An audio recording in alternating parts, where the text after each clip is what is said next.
এক সৈন্যসহ ৪ ইসরায়েলিকে গুলি চালিয়ে হত্যার ঘটনায় ফিলিস্তিনি বন্দুকধারীর প্রশংসা করায় জেরুজালেমের পবিত্র আল আকসা মসজিদের ইমামের বিরুদ্ধে সন্ত্রাসবাদে উস্কানির অভিযোগ এনেছে ইসরায়েল।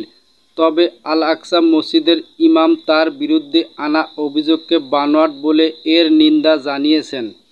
বৃহস্পতিবার ফরাসি বার্তা সংস্থা এএফপির এক প্রতিবেদনে এই তথ্য জানানো হয়েছে।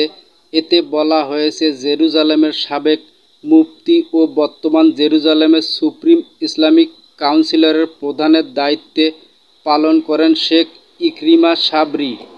জেরুজালেমের পবিত্র আল আকসা মসজিদের ইমামও তিনি।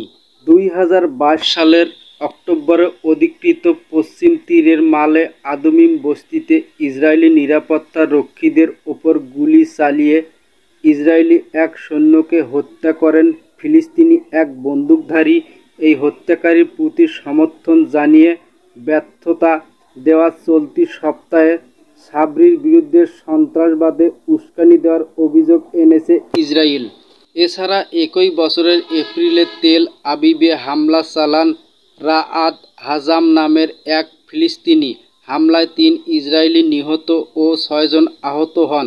পরে ইসরায়েলি নিরাপত্তা বাহিনীর সঙ্গে গোলাগুলিতে নিহত হন ২৮ বছরের বয়সী রাআদ হাজাম। ইমাম শেখ ইকরিমা হামলাকারীরও প্রশংসা করেছেন বলে অভিযোগ করেছে ইসরায়েল। বুধবার ইসরায়েলের বিচার মন্ত্রণালয়ের এক বিবৃতিতে বলা হয়েছে, জেরুজালেমের সাবেক মুফতি সন্ত্রাসবাদে উস্কানি ও সন্ত্রাসীদের প্রশংসা করায় সরকারি অ্যাটর্নি অফিস জেরুজালেমের ম্যাজিস্ট্রেট আদালতে একটি অভিযোগ দাখিল করেছে। জেরুজালেমের এই ইমাম বলেন, এটা একটি মিথ্যা অভিযোগ, এটা বানোয়াট এবং অসত্য উদ্দেশ্য প্রমাণিত। আর সমবেদনা জানানোর অর্থ এই নয় যে আমরা বাচ্চারা যা করেছে তা সমর্থন করি।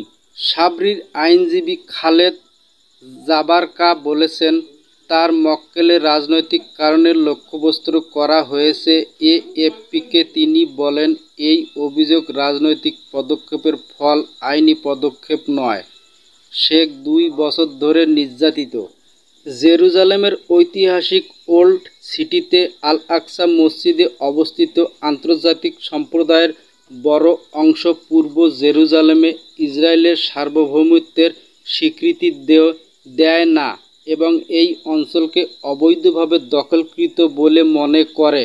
আল আকসা মসজিদের ইমামের পবিত্রতম স্থানগুলোর অন্যতম একটি এবং এটি আল হারাম আল শরীফ হিসেবে উল্লেখ করা হয়।